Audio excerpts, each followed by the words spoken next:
Hassan Nasrallah के खात्मे के बाद अब इजराइल की सेना ने लेबनान पर जमीन से हमला बोल दिया है।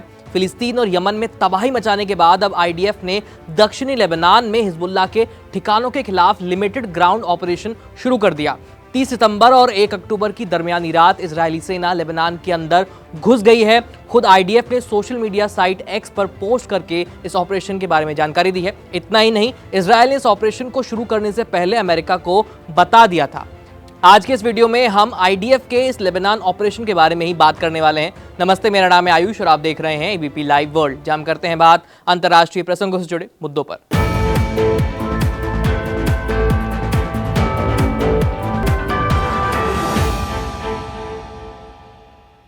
1 अक्टूबर की सुबह 4:32 पर इजरायली डिफेंस फोर्स ने एक्स पर एक पोस्ट लिखा, जिसमें वो लिखते हैं, आईडीएफ ने कुछ घंटों पहले दक्षिणी लेबनान में हिजबुल्लाह के आतंकवादी ठिकानों के खिलाफ लिमिटेड और टारगेटेड ग्राउंड ऑपरेशन शुरू किए हैं। ये ऑपरेशन सटीक खुफिया जानकारी के आधार पर शुरू किए गए हैं।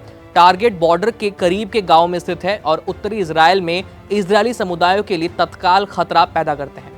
इसके साथ ही आईडीएफ ने यह भी कहा कि इजरायली एयरफोर्स और आईडीएफ की आर्टिलरी इलाके में सैन्य टारगेट्स पर सटीक हमलों के साथ ग्राउंड फोर्सेस को सपोर्ट कर रही हैं। जानकारी के मुताबिक इजरायली सेना ने इस अभियान को ऑपरेशन नॉर्दर्न एरोज का नाम दिया है। साल 2006 में लेबनान युद्ध के बाद इजरायली सेना पहली बार लेबनान में घुसी है। रॉयटर्स की रिपोर्ट के मुताबिक लेबनान की सीमावर्ती शहर एता अल शाब में स्थानीय निवासियों ने भारी गोलाबारी के साथ साथ आसमान में हेलीकॉप्टर और ड्रोन की आवाजें भी सुनी हैं। यही नहीं, लेबनान में इजरायली एयरफोर्स के कमांडरों का पैराशूट के जरिए लैंड होते हुए एक वीडियो भी सोशल मीडिया पर वायरल हो रहा है।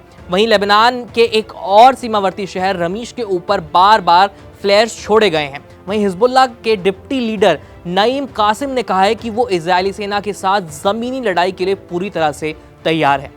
वहीं इजरायल ने लेबनान की धरती पर अपनी सेना उतारने से पहले अपने इस ऑपरेशन के बारे में अमेरिका को बता दिया था। रॉयटर्स की रिपोर्ट के मुताबिक अमेरिका के विदेश प्रवक्ता मैथ्यू मिलर ने प्रेस कॉन्फ्रेंस में कहा, इजरायल ने हमें बताया है कि वो सीमा के पास हिजबुल्लाह के ठिकानों को टारगेट करते हुए लिमिटेड एरिया में ग्राउंड ऑपरेशन चला रहा है। यूएसए इजरायल और हिजबुल्लाह के बीच युद्ध विराम का पक्षधर है। हालांकि कभी कभी सैन्य दबाव कूटनीति का कारण बन सकता है।